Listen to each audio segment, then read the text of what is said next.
Next, I would like to welcome John Markoff, our moderator for the rest of the day. Please join me in welcoming John. Hi, everybody. I'm going to bring everybody out in 2 seconds, but just a little bit of logistics. It's been 87 years since John Maynard Keynes wrote The Economic Possibilities of Our Grandchildren. He wrote about the relationship between economics and work, and of course he argued that technology displaces jobs but not work. And so we have this remarkable puzzle, and that makes me today a little bit like a tour guide at a Rorschach test. So a note about process. I'm going to bring out the speakers. I'm going to just introduce their names. I'm going to invite you to look at your program for their biographies. I also want to ask you to help me. If you will tweet questions, that's 140 characters, to hashtag MIT AI Jobs, I will do my best to weave your questions into our conversation, which are going to be short. And so then the only question is whether I can walk and chew gum at the same time. So if we can bring out our first panel, Erik Brynjolfsson, Kai-Fu Lee, James Manyika, and Mona Vernon. Yeah, actually Mona's at the far end. You sit at there, yeah, that's great. And why don't you, no, I'll take this one, you take that one. Yeah, and you're first. So good morning, I'm Erik Brynjolfsson. I'm the director of the MIT Initiative on the Digital Economy, and the first thing I want to do is add my welcome to Rafael Reif's and Daniela Rus's. I'm so glad that you guys are all here. I see what we're doing as one of the biggest opportunities and one of the biggest challenges for our society, for our generation, maybe for all of history. And as you know, we have an amazing lineup of speakers, but I also want to underscore what John just said, that we want to engage all of you. So I encourage you to please go ahead and tweet your questions and ideas to that URL, hashtag MIT AI Jobs. And we'll do our best to incorporate those and collate those. So let me talk a little bit about this great challenge and opportunity that we have right now. And a fun way to start the conversation is just to ask a question, which is, what do you think were the most important events in all of human history? And this is a thing I sometimes do at dinner parties and discuss, and you get all sorts of interesting answers to this. People will say, they'll talk about the rise and fall of the Roman Empire, or the invention of paper 2,000 years ago in China, or the discovery of America, all sorts of different ideas. It's lively, and so I encourage you to do this one time and let the discussion run a little bit, and then show them this chart. And if you think about it, there are all these amazing things that happen through history, new religions, kings and emperors, Black Plague, but the living standards of the average person, the typical person, didn't really change all that much for thousands and thousands of years until the Industrial Revolution, until James Watt invented a better steam engine, until a bunch of people figured out ways of incorporating that into their mines, their factories, into their transportation systems, and all sorts of metrics of human progress all just started improving dramatically. And the reason that we today in this room and really around the world are tens or even hundreds of times wealthier than our ancestors a couple of hundred years ago is because of technology. And as Rafael said this morning, here at this Institute of Technology, we're very proud of the role that technology has played to lift so many people out of poverty. The technology that really triggered the Industrial Revolution was all about augmenting our muscles. The steam engine, later the electric dynamo, the internal combustion engine, they basically brought more and more power to us to be able to shift around the physical world. But we're now in the early stages of another transformation. Andrew McAfee and I call it the second machine age, where we're using technologies to augment not just our muscles, but our brains, allow us to control the world and figure things out more effectively. And this, I think, has at least as much potential as the first machine age, the one that augmented our muscles. For most of that period in this second machine age, the machines had to be told very explicitly what to do, what Yann LeCun was calling good old-fashioned AI and just traditional programming. And any of you guys who have coded, you know you have to be very precise when you code things. You have to write down in detailed descriptions of what you want the machine to do. We're now in a second wave of the second machine age, where machines are beginning to learn how to figure out how to solve problems on their own.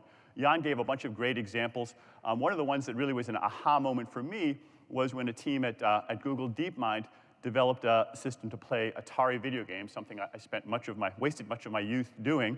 Maybe some of you did as well. So I was impressed when they gave just the raw pixels of Atari video games to a machine, a reinforcement learning system, and they gave it two other pieces of information. They gave it the score, and they gave it a controller that could move around the thing. But they didn't explain the rules. They didn't even say what the objects were, that whether these pixels represented blocks or a ball or a paddle. And they just let it run. And giving it this raw information, what you saw was that at first, it sort of randomly just wiggled around the paddle, and sometimes would hit, sometimes wouldn't. But the reinforcement learning system taught it to try to more and more use it effectively. And so after about 300 games, the machine started getting to be pretty good as I was when I was a teenager, hitting the ball most of the time and being very successful. And so it learned this entirely on its own without being hard-coded what it was supposed to, what strategies you're supposed to use.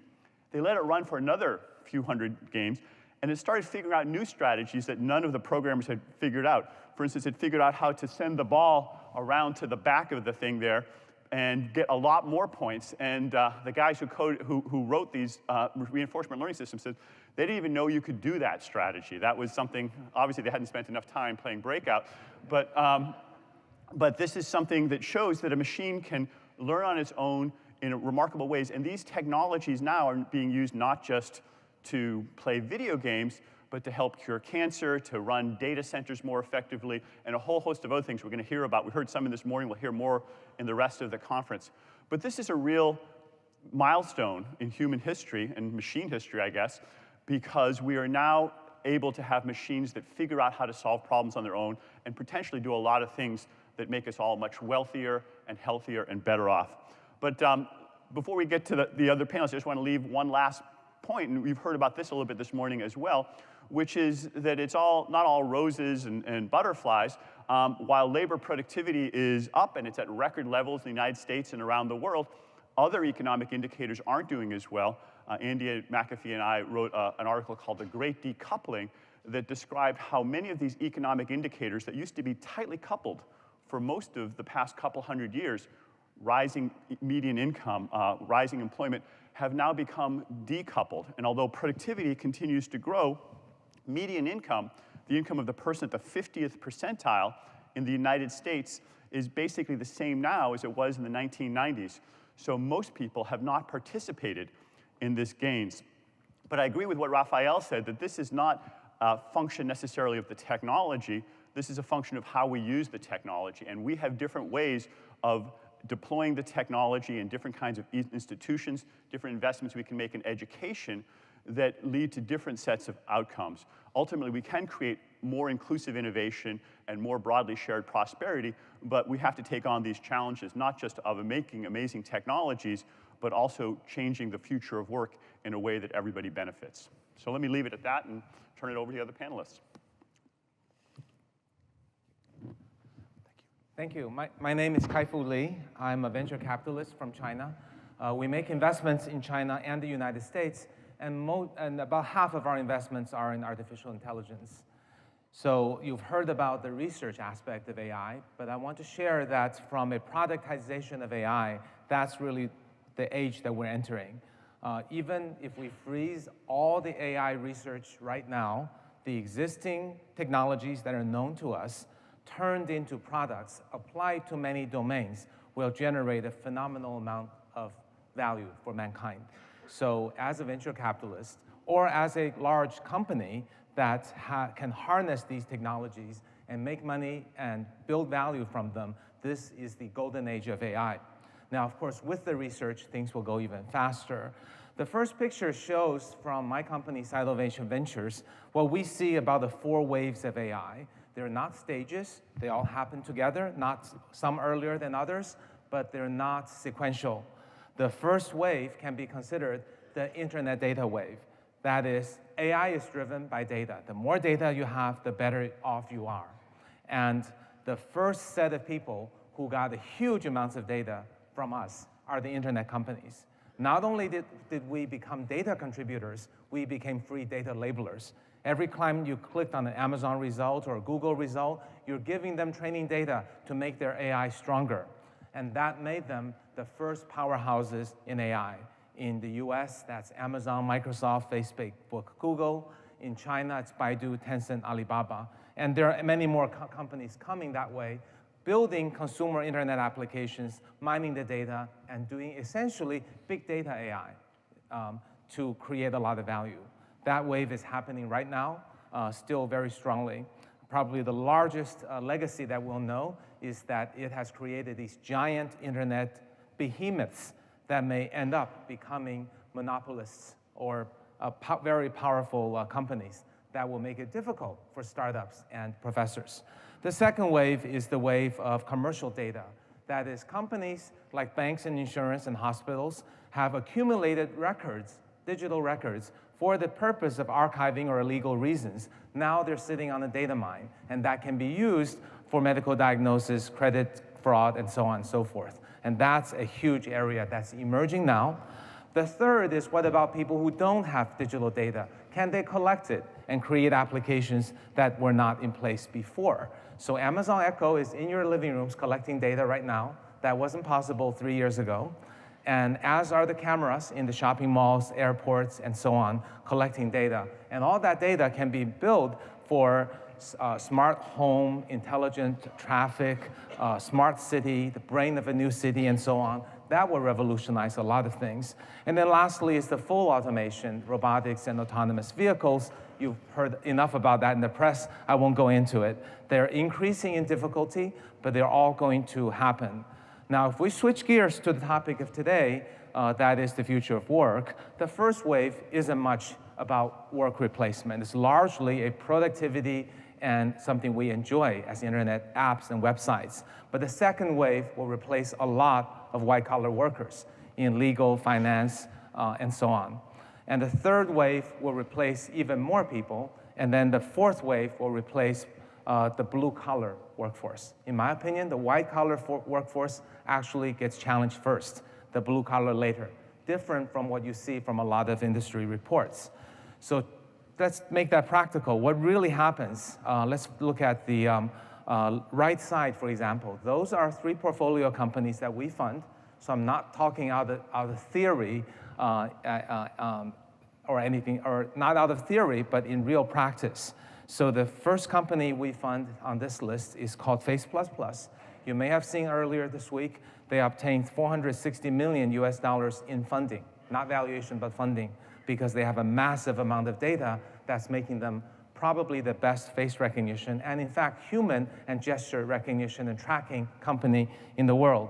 In reality, they are replacing security guards, front desks, and some work of the police by deploying this. The accuracy of tracking down criminals have gone dramatically up with cameras being deployed in places like airports. They can recognize 3 million faces simultaneously, pretty much the database everyone wanted on Interpol, and there will be no more 911 if this were deployed broadly. Obviously, some privacy issues can not subject to this discussion. The second one is an eBot, which is a customer service replacement, basically a deep learning algorithm plus a search engine applied to answer questions for a company to its customers. It's replacing tens of thousands of customer service reps. The third one is a credit, basically loan approval officer. It's for smaller loans. So actually, there are no officers doing smaller loans, but this algorithm will apply to bigger loans. And they're equivalently doing the work of tens of thousands of loan officers. So this job replacement is happening now, and it's happening in a true complete decimation. This is not a replacement of work. Many optimists say that when tech revolutions come, jobs will go, jobs will come. Like on the left side, you see that in the Industrial Revolution, artisan jobs became assembly line jobs. So naturally, jobs were lost, jobs were gained. But on the right-hand example, the jobs are completed and gone completely. So while there are cases where new jobs will be created, I'd say that's the exception. And we have to somehow, as mankind, deal with this massive decimation of jobs over the next 10 to 15 years. My views, I'll go over it quickly, and then maybe you can talk more about it. One is a lot of people talk about UBI. I think eradicating poverty is our responsibility. Giving everybody $20,000 might be overdoing it. Reinventing education, because we'll find that the jobs that are clearly not replaceable are of two kinds. One is creative job, and the other is social service jobs of love. Because machines, AIs, as we project forward, cannot yet create anything out of nothing. And that creativity, whether scientific, artistic, or storytelling, are for people. And we need to find talent and train them and hone our education to make those people learn the skill set they need to change the world. Because the value of each country will be measured by the percentage of creatives they have, not by the size of population. The size of a population may become a liability, in fact. The third category is, what about all the people who are displaced? What job will they do and can they do? I think it's hard to train someone from an assembly line to become a rocket scientist. But one could consider service jobs, jobs that touch people, jobs that help people, tourist guides, concierge, even jobs like just talking to people, taking care of older people, taking them to hospitals. These are jobs I think we have to create, and I don't think they'll come simply out of corporate retraining its staff. Companies will downsize, people will be gone, and we have to figure out as governments and as socially responsible people to help move them to a service level profession and change our work ethic today, which is largely simply described as, if we work really hard, even if it's a routine, trivial job, we can get respect, dignity, and wealth. And that's what we want in life. That work ethic is just wrong, because if we hold on to that work ethic as our work is replaced, what will happen to the sense of actualization of the people whose jobs are gone? So I think we really have to think about how that can evolve. So overall, I believe we'll end up as human beings in a smaller circle of creative jobs, in a much larger circle of social caring jobs, using tasks AI created, and that's how we might be able to coexist with AI. Thank you.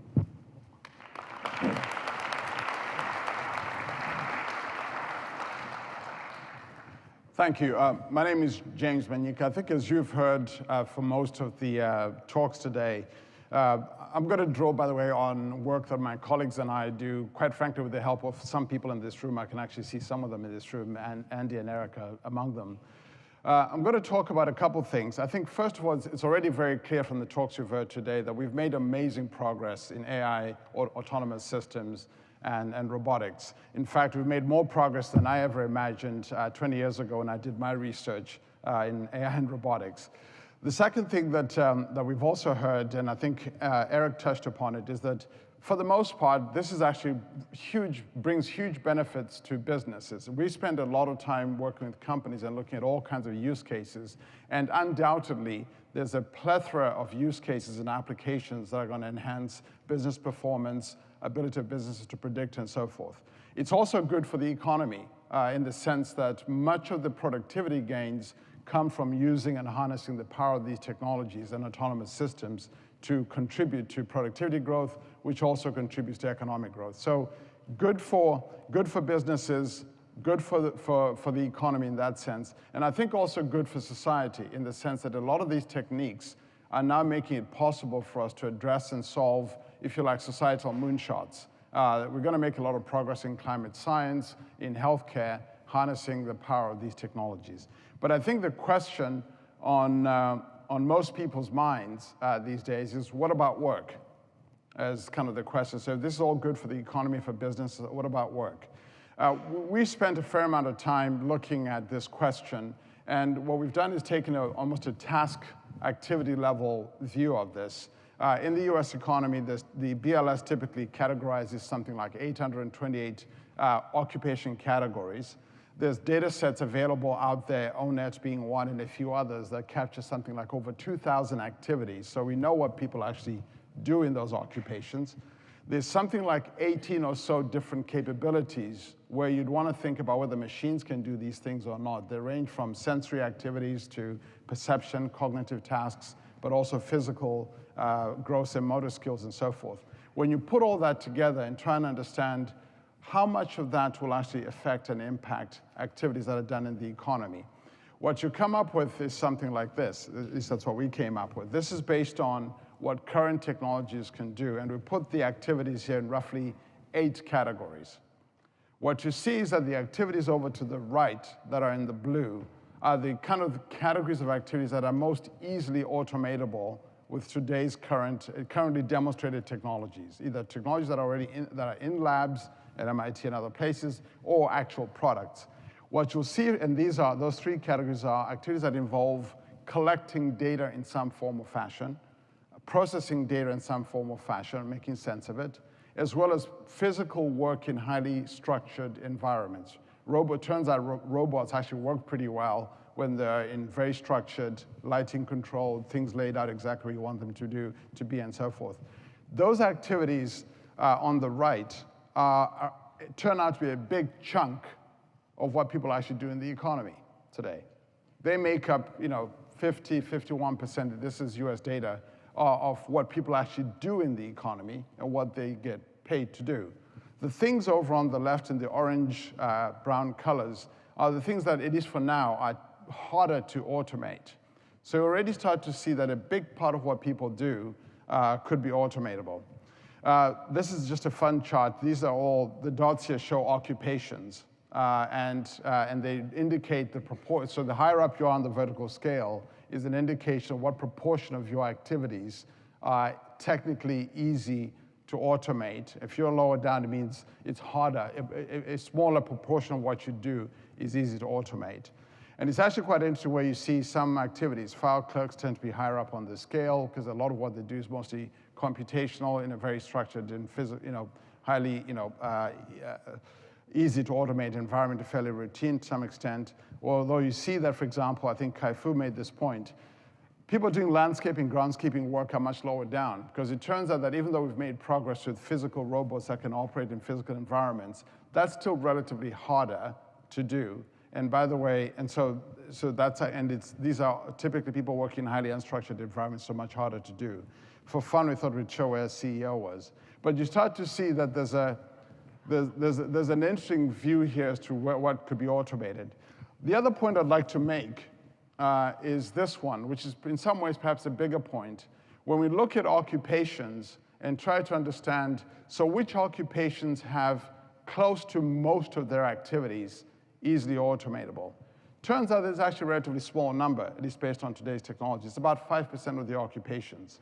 But if you look at the other side of this, you suddenly realize that something like 60% of occupations have something like a third of their activities that are easy to automate. So what you then realize is that many more jobs are probably going to change than go away as people start to work alongside machines. And that's actually a bigger phenomenon. In fact, it's already happening today. Think about how any of our jobs have changed. And we're probably going to see even more of that as you kind of see the cognitive augmentation that Erik was talking about. So this question of jobs lost, but also jobs changed, is an important part of how to think about this question of the impact on work. So the question that ends up on everybody's mind then is therefore, okay, so with all this change between some jobs lost, jobs changed, maybe even jobs gained, because of course, part of what's going to happen is that some of the new categories are going to get created. In fact, we know that if you take any period, it's what Dick Cooper at Harvard called the other. The fastest growing category of work, of occupations, tend to be the other category, which are the occupations we didn't know about that keep growing and getting created every single time. So if you looked at the rows, that's usually so you're going to have some jobs lost, some jobs changed, and some jobs changed. So where does this all net out? Well, rather than try and make a prediction, there are a couple of scenarios that are worth thinking about. The first one is, a lot of this obviously depends on the rate and extent of adoption of these techniques into what people actually do. And by the way, a lot of what I just showed you is largely trying to answer the question about technical feasibility of automation. We know that that's not the only factor that matters. In addition to technical feasibility, you have to take into account the cost of deploying these technologies. You have to take into account how that plays into the labor markets and what wage structures are. So if you're trying to automate, for example, somebody who earns an occupation where the wages for that are $8 an hour, that's going to be much steeper than if you're trying to automate somebody whose average wages are, say, $40 an hour. So you have to take into account the labor quality and supply. So you have to take that into account. You also have to take into account factors like social acceptance. And we know that, in fact, some work that's been done here at MIT in the Media Lab also points to the fact that cultural acceptance of automation systems is actually quite varies across domains and application areas. We know that many of us who've ridden in driverless cars, the scariest things when you sit in that car in Mountain View and you see the empty driver's seat and this thing is going at 50 miles an hour, that's actually quite terrifying. Whereas most of us are quite happy to fly in a plane when we don't know what's going on behind the cockpit door. In fact, we know that pilots rarely fly the planes these days, but because we don't see it, we're okay with it. So these questions about social acceptance are a big part. So we have to see how this all plays out. But so rate of adoption is one question. The other question, of course, is the rate at which the economy grows, drives demand for more work. So where this all nets out tends to determine what happens. We know that at least there's one scenario up in the top where one of the, this is a scenario in which if we embrace these technologies, the good thing about that, it actually drives and contributes to economic growth, which also contributes to creating new jobs and work. But we also know that in that scenario where we're embracing these technologies, it's probably going to lead to higher rates of churn and change in the nature of work. But that's one quadrant you could imagine.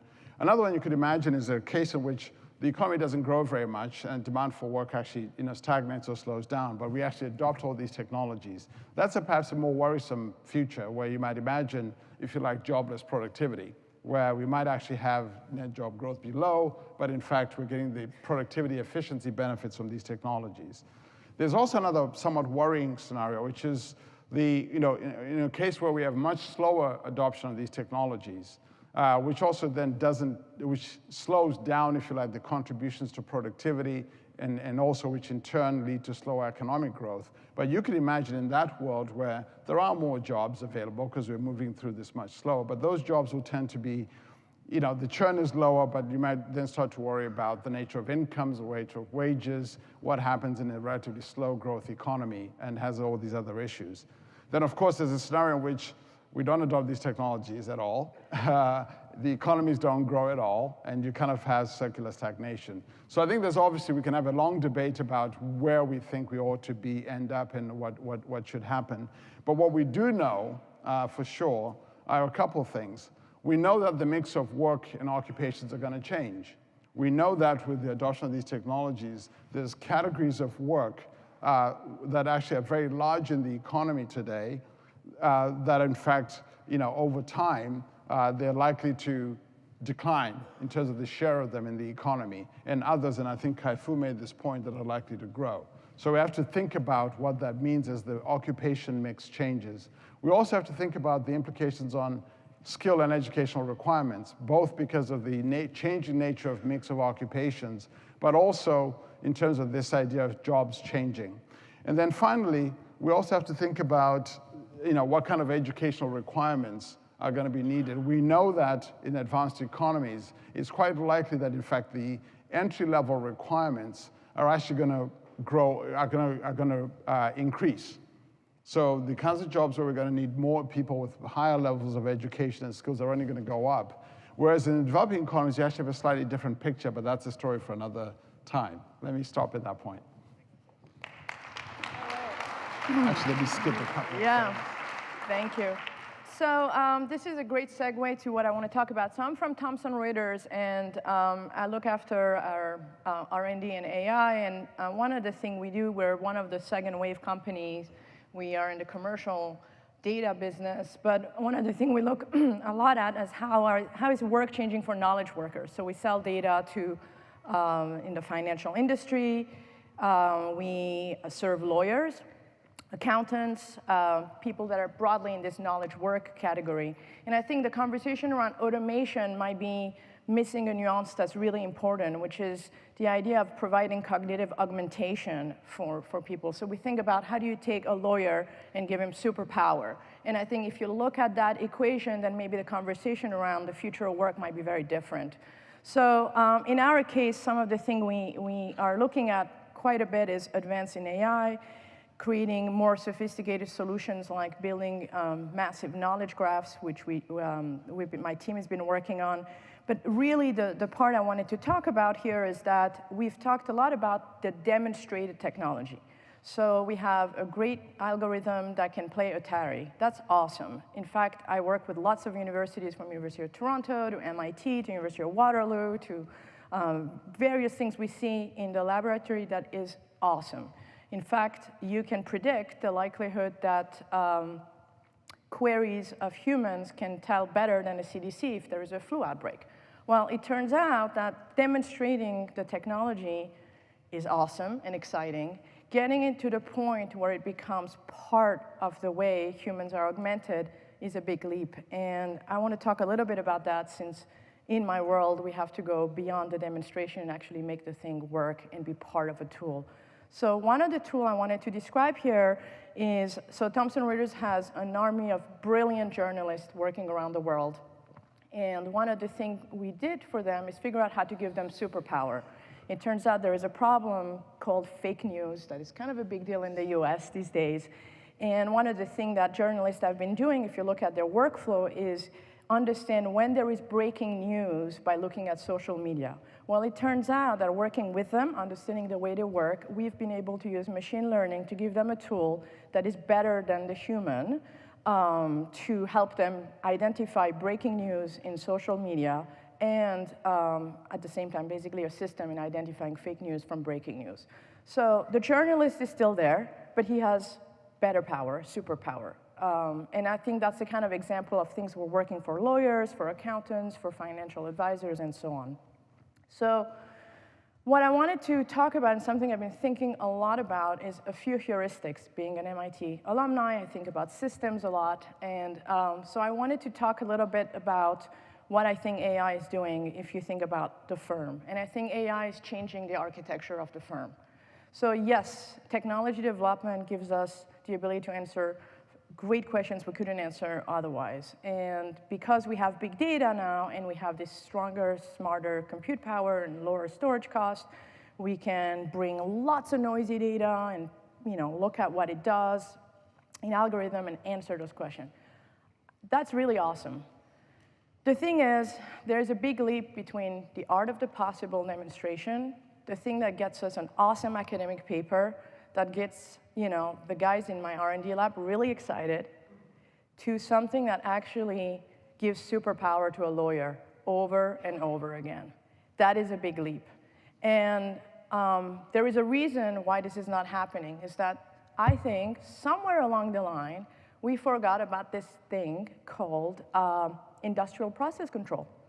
Okay, so you hire a bunch of really smart AI researchers, but somewhere you have to monitor the data, monitor what's changed in the system, what are the characteristics of the data, model it, understand what's happening, is your model as performant as it used to be, and basically create a whole new category of quality control in the organization, in the manufacturing plant, in the operations research, operations folks that are running all those things. And that, I don't think, when I talk to a lot of companies, is still front in mind. In fact, I don't know how many job descriptions say something different than, I'm looking for this awesome rock star data science unicorn, and actually says, I'm looking for someone who sits there and establishes industrial process control for modeling the data, validating that the parameters haven't changed, and if they've changed, what the consequences are on the performance of the model. I haven't seen a lot of those job descriptions, but my prediction is they're coming, because we are going to we see so much value from AI that we want to turn it into a day-to-day superpower. And the other piece, which of course is exciting research for my colleagues at the Sloan School and other business school, is that the architecture of the firm has to change. There are going to be perhaps paradox and different pulls and pull between a business goal and running the appropriate experiment to be able to collect sufficient data to validate that the model still works. That is a very different thing. If you're doing agile and constantly rewriting your code, that might be a different behavior to say, sit still, collect 3 weeks of data, feed the algorithm, and do nothing. Really? Do nothing? That's agile? That's really weird. How do I do that? Product management skills. How do you explain to our product management how to design and sell AI products? What's happening to business model? What's happening to pricing of information goods as you're starting to deploy AI? What are the expectations of your customers if they're used to highly customized features, and now you're saying, you know what, let the machine make all those decisions. So there is, I think, in order to get adoption, real value, augmentation of cognitive power for humans, it's not only the technology, it's really thinking about its maturing and operationalization, and how is the firm changing in order to make that happen. Thanks.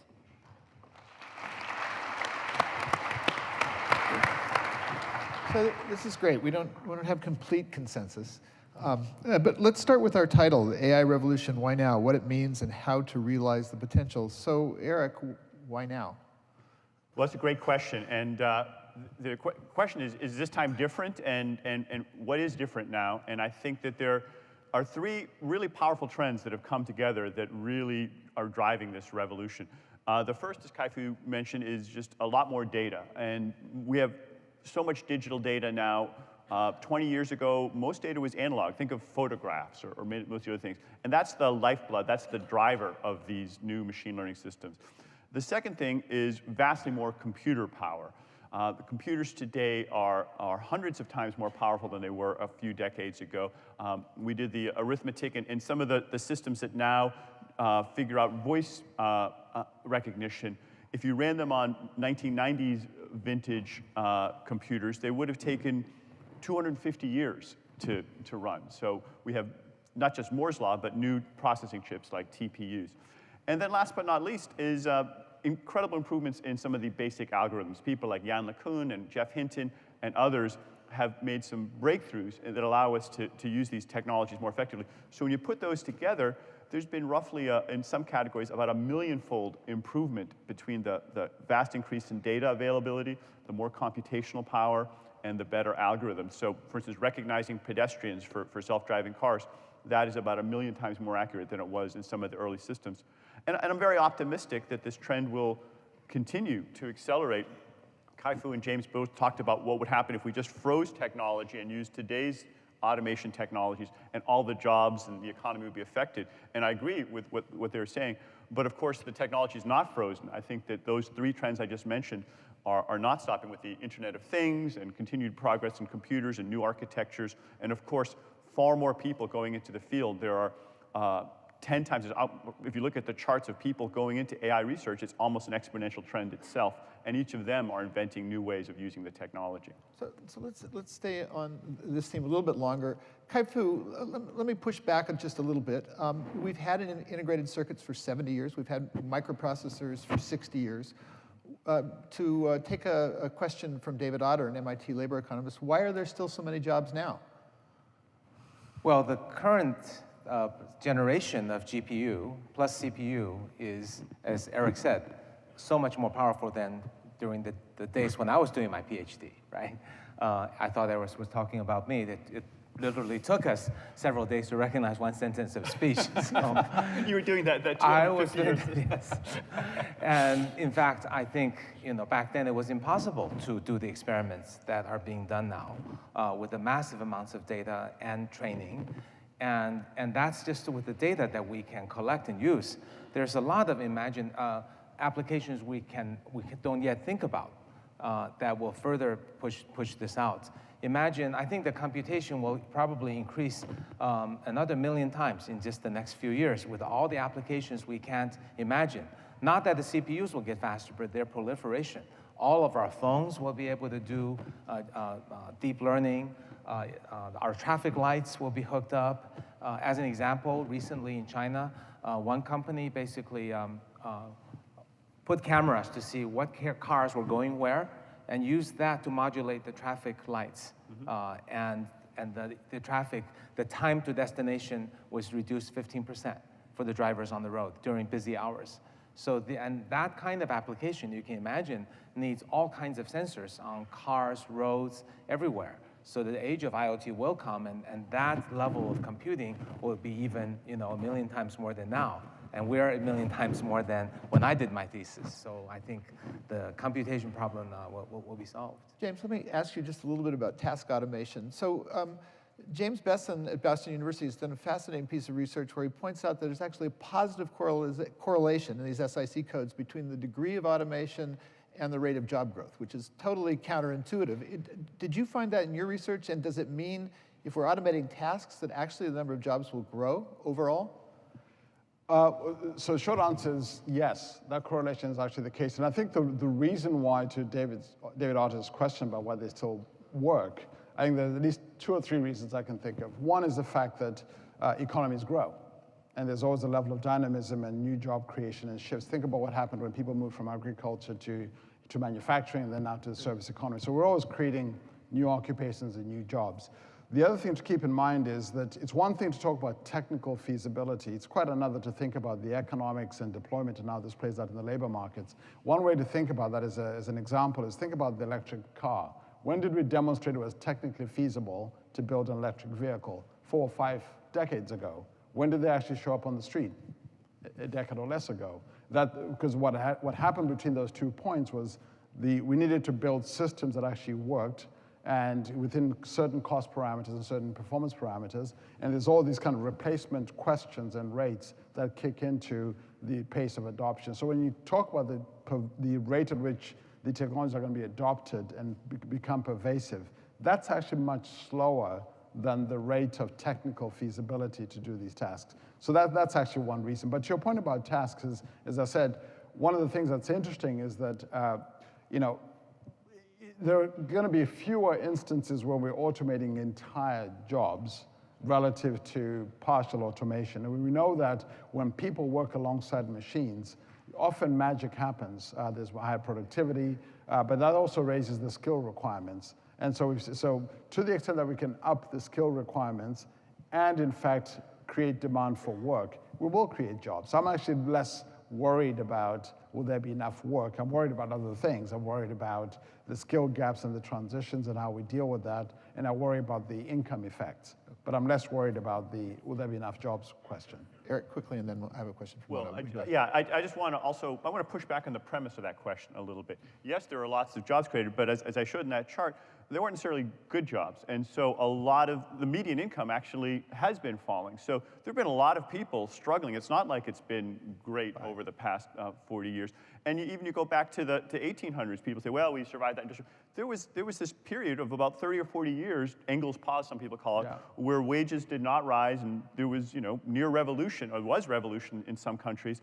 So this is not at all automatic in the past, and this time around, I think, as we've just heard, there's some even bigger waves happening. So I don't think we should be at all complacent about what could happen. Well, I want to stress, though, that both in the 1800s and more recently, there are things you can do in terms of education, entrepreneurship, and other things that drive new job creation and drive wage growth. But this is not something that just automatically works itself out, and that would not be the way I would read history. So how darkly are you about this? There were those who argued the middle drops out, but there's growth at the top and bottom. But then there's been recently research that shows that perhaps we're on a sliding scale, and the only place that we're really getting growth is at the bottom. Is it that serious to you? It is, and it is exactly that serious. And some of these technologies that are affecting radiologists and maybe college professors, I don't know, CEOs seem to be somewhat immune, I'm not sure. There's a lot of high-end jobs that will be more and more affected. Kai-Fu and I were talking earlier that a lot of white-collar jobs are going to be more affected than in the past. But I also want to stress that there's not a technological determinism that drives this. Yes. I'm glad that James put up that 2x2 with the different scenarios. We have a lot of choice as to whether we end up in that upper right quadrant, where I think most of us want to be. And I don't think we're making the right policy choices. I think it's wonderful that these technologies are giving us some options, but it's up to us to decide where we want to be on using those technologies. Okay. Mona, so have you had enough experience inside Reuters Thomson to see what the job consequences of deploying machine learning are? What does it look like inside? So I think this is the point I was trying to make, is that if you look at augmenting the process of running a financial audit as a tax auditor, for instance, there are a couple of scenarios. I think the economics of it needs to be studied, right? So I'm really excited that your colleague Josh Gans is starting to look at this stuff. We can see you can give superpower to a knowledge worker. The question is, when do you get to a place where the economics of it change, where you might need 10 lawyers and not 20 to do the work because they're augmented? Or do you then have the same 20 lawyers that are now super effective because they can use predictive analytics to figure out how to prepare for their litigation, and that the economics of their relationship with the customers is such that there isn't a demand for them to be like. So it's, I think, a bit too early to figure out how that plays out, at least in the knowledge worker area. But the thing that is clear is that a basis for competitive advantage is to add AI-enabled cognitive augmentation for those jobs. So a quick comment on your tracker. Yes. So if you can identify news in social media, why not take people out of the loop? You're in a competitive business. Why keep the humans in the loop? Because it's not at the point, if we can detect breaking news, but it's not to the point where we can do the analysis and really take the story. So this is essentially an alert system for the journalist. As you know, there is machine-generated news for the very simple stuff. So what that does is it enables our journalists to focus their time on the part they're really good at. What are some of the simple sorts of news stories that are done automatically? I mean, they're happening, for financial reporting. Those are happening automatically. I mean, anything that's very structured can be natural language generated, which I think is really good news for journalists, right? So, because we're really relying on their expertise. So the main thing here is AI alone doesn't exist. It's the domain expertise that really brings the right question for creating the augmentation and actually provides the domain expert the bandwidth to really think and be more creative and ask the right questions, and then also make the analysis that only today the humans can do. So let me try to get our audience in. Mary Gray asks, could speakers talk more about the role paid workers play in both training data and doing, quote, quality control when AI gets stuck? What happens when the AIs fail? So that's the point I was making, right? Which is that in order to have this technologies be industrial grade, there is a whole set of expertise required to monitor the quality of the data, the condition in the system in which the data is collected, characterize it, model it, and then those don't necessarily need to be rocket scientists, but there's a whole set of essentially what we used to do in manufacturing, right? Like the way we went from used to be that every other car may have been terrible, and then Toyota brought in system control and lean and so on. It's that sort of discipline is going to create a set of jobs that may not be here. It might be evident for all the first wave you described, the digital native company, but if you're in the business of building tractors and you have lots of sensors, you may not have in your factory people who are expert in understanding how do I monitor the sensor data in order to build AI-enabled solutions. We're down to our last minute. Quick, Kai-Fu. So AI doesn't fail. AI fails a lot less than people. In the 3 examples I gave, the AI loan officers are much, much better than human loan officers in terms of bad loans. The face recognition algorithms are much, much better than people. So yes, they will fail occasionally. And when they fail, there will be an outcome that can turn into training data to make it better. So let's say you let someone into the country that you shouldn't have. They were a terrorist. They got arrested. That data will come back to train and say, OK, next time, I'll do better.